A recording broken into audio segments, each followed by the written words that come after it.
Siyata Deshmaya to a fantastic sefer. This sefer we've quoted from many times. Otzer Pelos HaTorah. Sem Parshas Chai Yisora and Siman Gimel.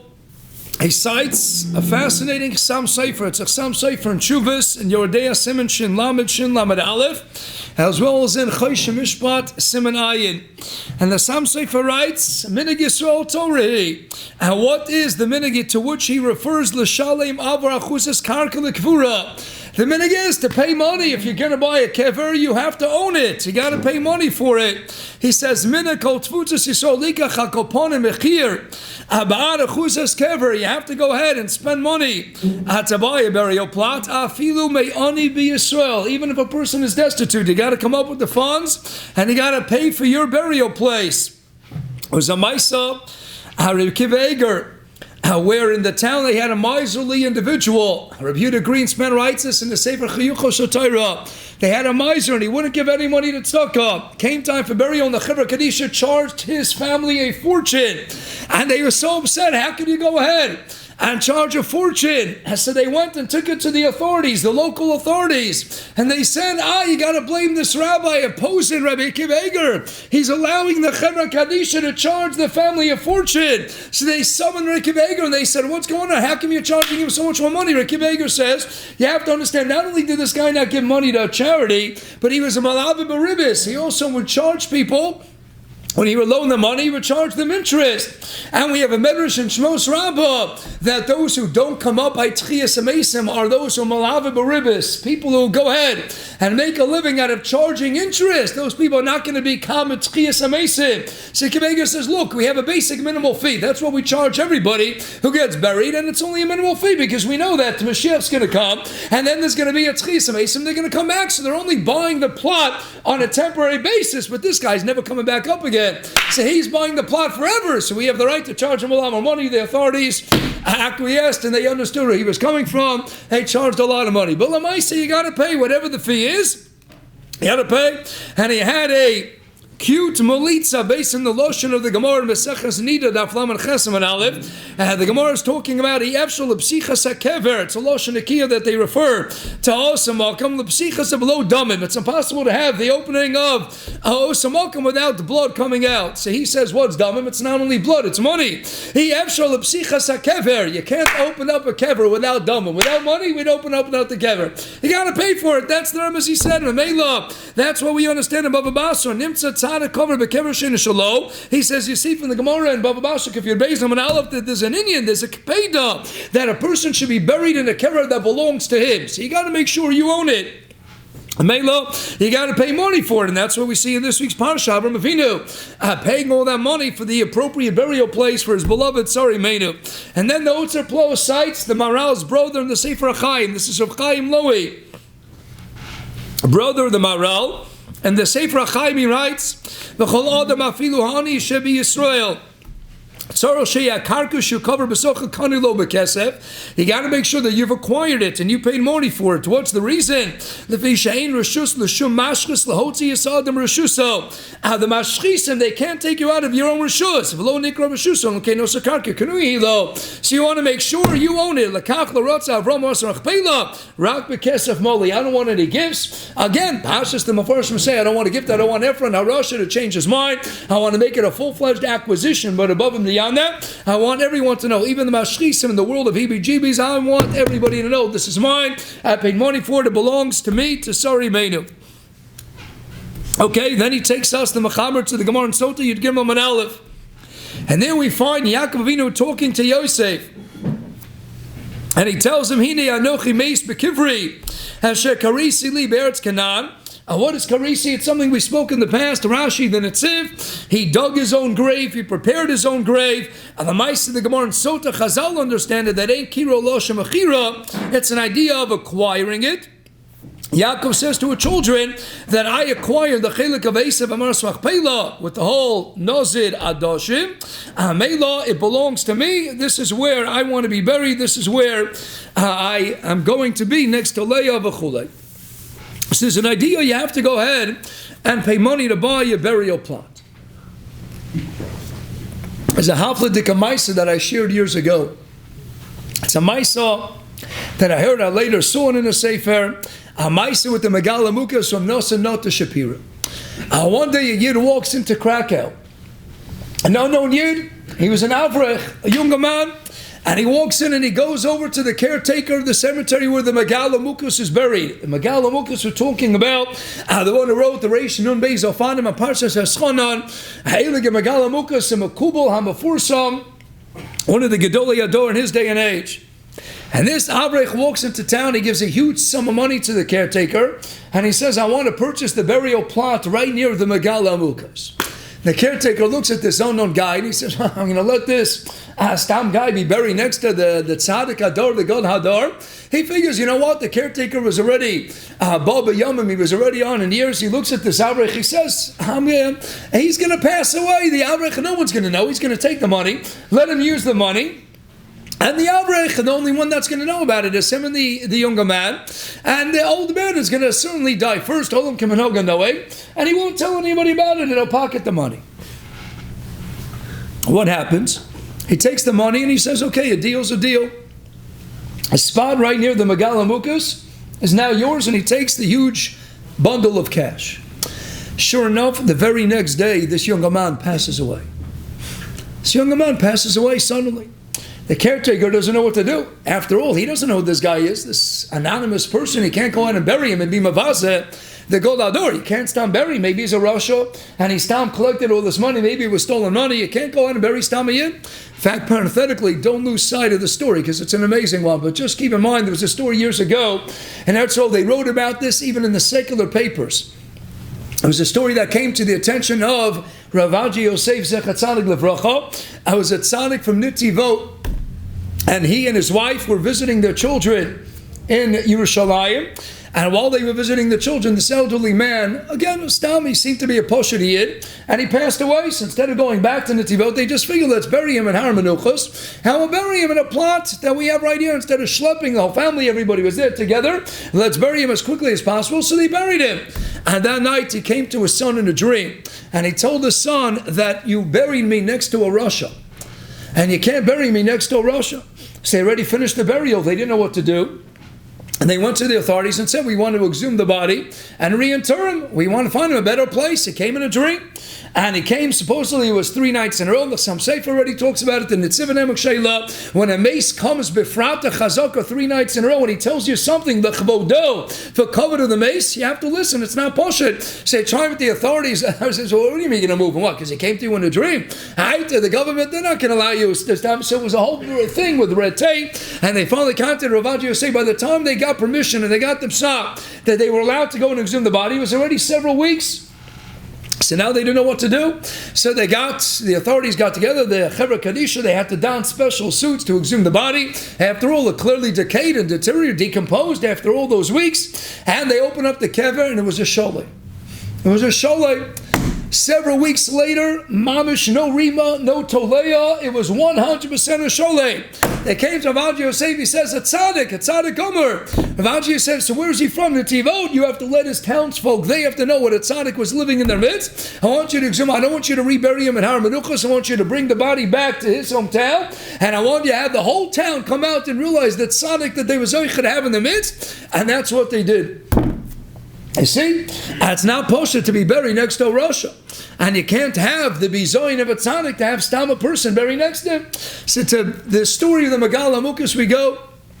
This guy paid the money, the caretaker says, that's too bad, I'm not going to bury him next to Megala Mukas, and he buries him at the far end of the cemetery. There was no family, no next of kin, nobody heard about him, nobody knew about him, so he finds a spot at the corner at the end of the cemetery, and that's where he inters this anonymous individual.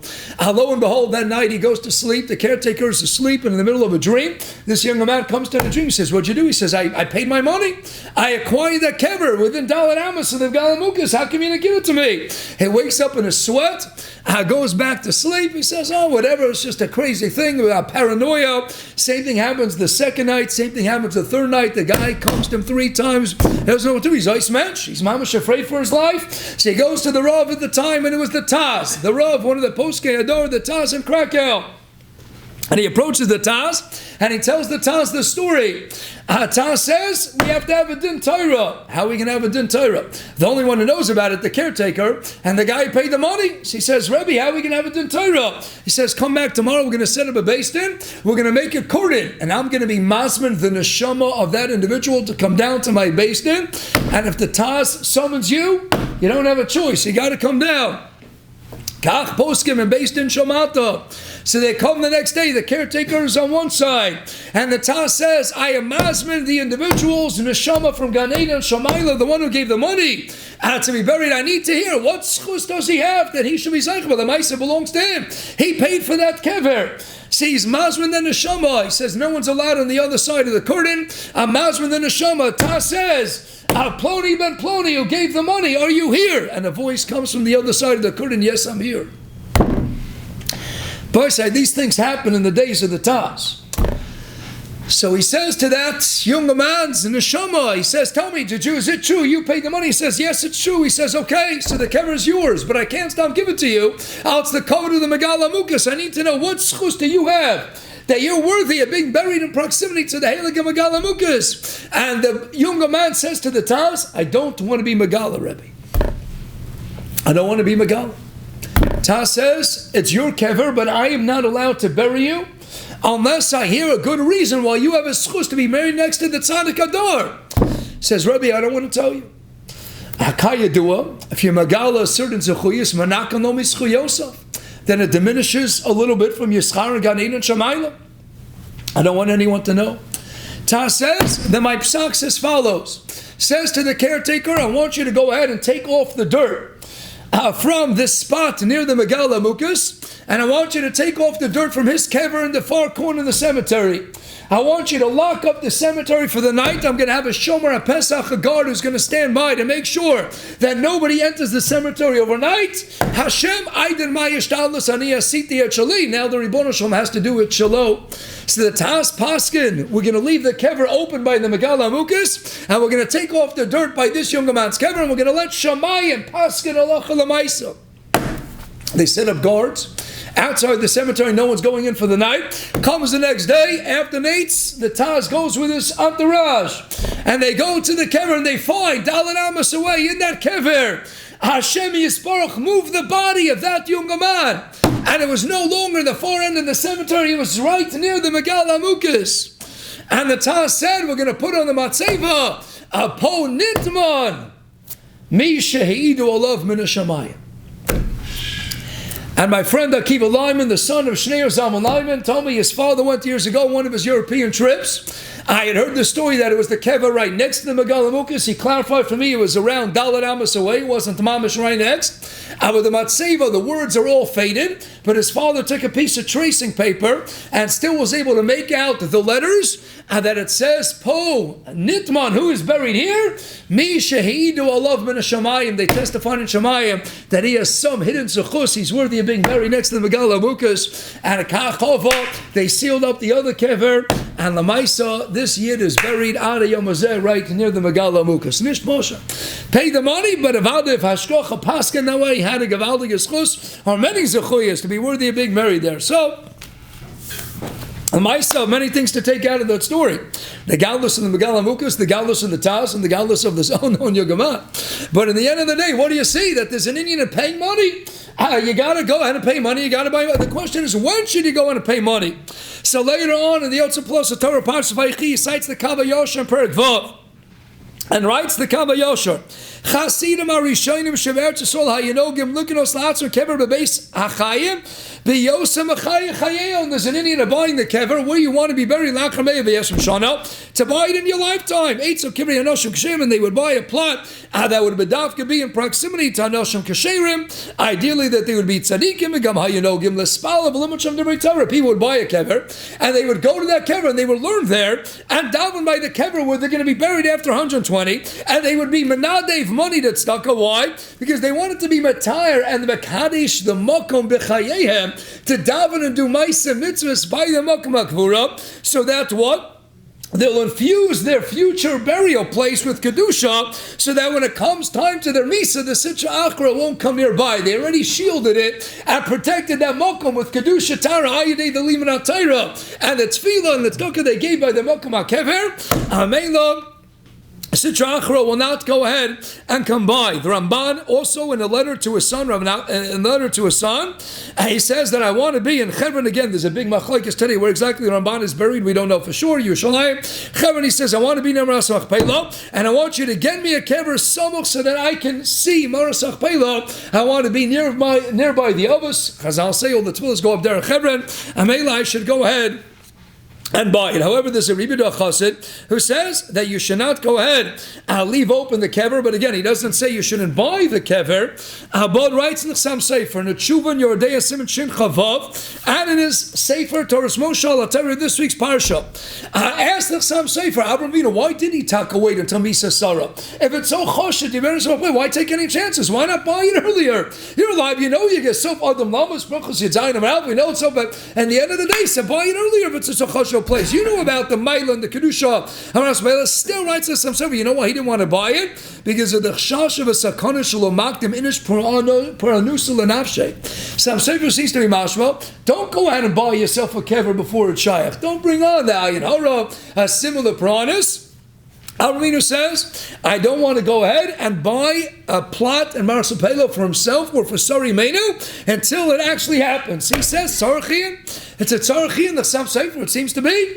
Amal Shmuel says from all these farms, and then he cites on the bottom, and it's Orchos Rabbeinu Balakilas Yaakov. I'll read you the Lashon of the Stipler and Chelik Dalet Avelis. And he was asked this question. The Stipler said, Al Koponim Liknos Kever, and when you're alive, it says, Skula Larichas Yomim. It's a school of Arichas Yom to buy a kever. The same way Chaim would say, learning Moed Katan and Yoni Avelus, it's a school of Arichas Yomim. He says, don't worry. Yeah, but you don't need the kever because you'll be Zaycha to be a Mashiach v'chulei.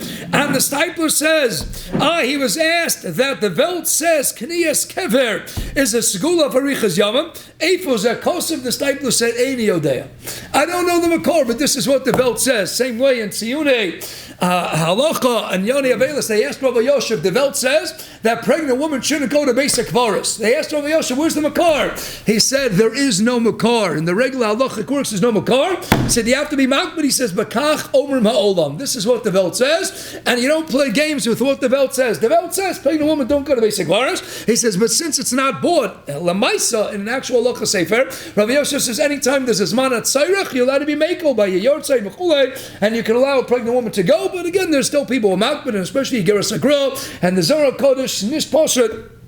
It becomes an interesting shayla. But over here, Sam Sefer seems to say, don't be makdim pornoso, and actually don't go and buy the kever. But the Stipler says, the Welt says, this is a school of Arichas Yomim. So what should you do? You should ask a shayla. But there's one shayla that we could be machriya. They asked Chaim Kanevsky in Derech Sicha. A person has $20,000, $30,000. Should he go ahead and spend the money? What's a bigger segula? Should he spend the money and be buried next to a tzaddik? Spend the $25,000, $35,000 and be buried next to a holy tzaddik?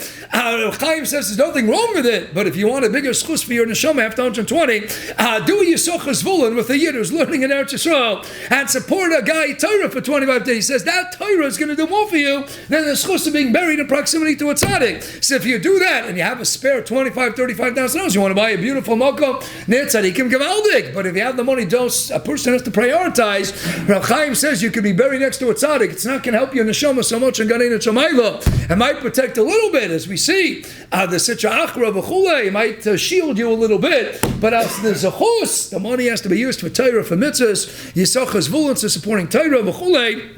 Giving it to white shul dinner l'mashal, that might, in the end of the day, do even more. So a person should go and use the money probably, but if you have the spare money lying around, Baruch Hashem, Tovol Bracha, and you want to buy the Makkah Makfura, you see that there is still what to rely on to buy it, and it might even be, this type that says, a school of Arichas Yomim, we should be zoichet to not need Makkah Makfura B'chlal, with Bias Gold Tzedek from Heira, Chananim and Akash Yomot